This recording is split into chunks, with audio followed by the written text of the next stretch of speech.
दूसरे राज्य में जाकर नेता प्रतिपक्ष चुनावी लाभ के लिए अपने ही गृह राज्य को बदनाम करने का काम कर रहे हैं। अगर उनको ये बताना पड़ रहा है कि बिहार सबसे गरीब राज्य है, तो बिहार को गरीब बनाने वाला और बनाए रखने वाले की भूमिका में कौन लोग थे, ये जवाब भी कि मेरी पार्टी, मेरा परिवार जिम्मेदार है बिहार को पिछड़ा बनाने के लिए। राजद के 90 के दशक का शासनकाल जिम्मेदार है बिहार को इस बदहाल परिस्थिति में लाने के लिए।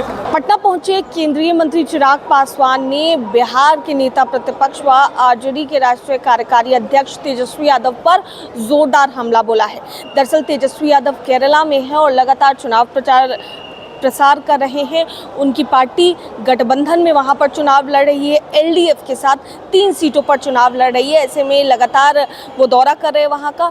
भाषण देते वक्त उन्होंने कहा कि बिहार गरीब राज्य है और केरला से उसकी तुलना की, जिसके बाद अब सियासत तेज हो गई है इस पूरे मामले पर।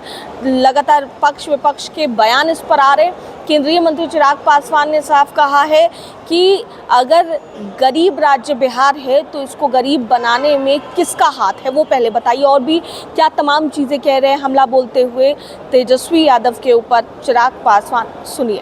कैसे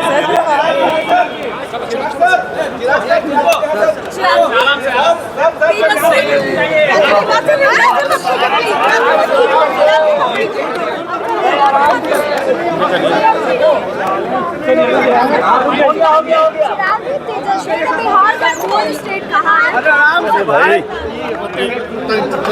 चिराग जी तेजस्वी पहली बार दिख रहा है। लोगों ने बराबर में लोगों ने रखो ना। अरे भाई बराबर में रखो ना।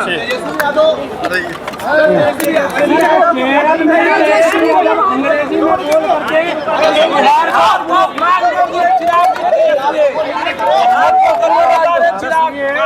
ऐसे कैसे तेजस्वी केरला में प्रचार प्रसार कर रहे हैं।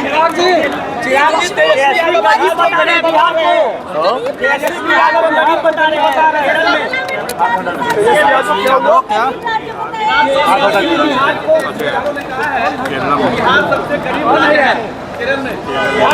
दूसरे राज्य में जाकर नेता प्रतिपक्ष चुनावी लाभ के लिए अपने ही गृह राज्य को बदनाम करने का काम कर रहे हैं। और अगर दूसरे राज्य में जाकर अगर उनको ये बताना पड़ रहा है कि बिहार सबसे गरीब राज्य है, तो बिहार को गरीब बनाने वाला और बनाए रखने वाले की भूमिका में कौन लोग थे, ये जवाब भी तेजस्वी जी को देना चाहिए था। वहाँ पे बताना चाहिए था कि मेरी पार्टी, मेरा परिवार जिम्मेदार है बिहार को पिछड़ा बनाने के लिए।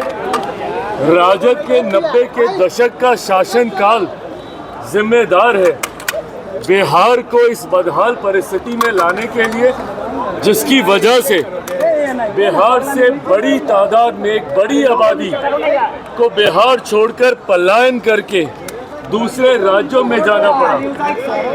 जो लोग आज बिहार को दूसरे राज्यों में बदनाम करने का काम कर रहे हैं, बिहार की बदहाली के लिए भी यही लोग जिम्मेदार हैं। और इन लोगों को शर्म आनी चाहिए कि आप बिहार के बारे में ऐसी सोच दूसरे राज्य में जाकर रखते हैं। बिहार के लोग भी इन बातों को सुन रहे हैं और उन्होंने इस चुनाव में भी आपके इन्हीं वक्तव्यों और आपके इन्हीं कार्यों की वजह से आपको नकारने का काम किया। आने वाले दिनों में पुनः बिहार की जनता आपके द्वारा दिए गए इस बयान का हिसाब बराबर जरूर करेगी। मुख्यमंत्री को लेकर एक जारी हुआ जिसमें मुख्यमंत्री पद हटने से पहले उन्हें Z+ सुरक्षा की बात कही गई है, दोगुनी सुरक्षा हो गई है। देखिए, मुख्यमंत्री जी के कद को, उनके अनुभव को और उनकी सीनियरिटी को मद्देनजर रखते हुए केंद्र सरकार और बिहार सरकार भी जो नए नेतृत्व में शपथ लेगी, दोनों सरकारों के द्वारा मौजूदा मुख्यमंत्री नीतीश कुमार जी के मान सम्मान के साथ कतई कोई समझौता नहीं किया जाएगा, ये विश्वास दिलाता है। तो सुना आपने क्या कुछ कहते नजर आए हैं चिराग पासवान, केंद्रीय मंत्री पहुंचे पटना और ऐसे में विपक्ष के ऊपर खूब हमलावर नजर आए हैं। राबड़ी देवी लालू यादव के शासनकाल की उन्होंने बातें बताई। उन्होंने कहा कि इस पूरे बिहार राज्य को गरीब बनाने में अगर किसी का हाथ है तो उन्हीं के शासनकाल में ये सब हुआ है, और भी तमाम चीज़ें क्या कुछ कह रहे थे वो आपने सुना। कैमरा पर्सन बबलू के साथ मैं दक्षा प्रिया, दर्श न्यूज़ पटना।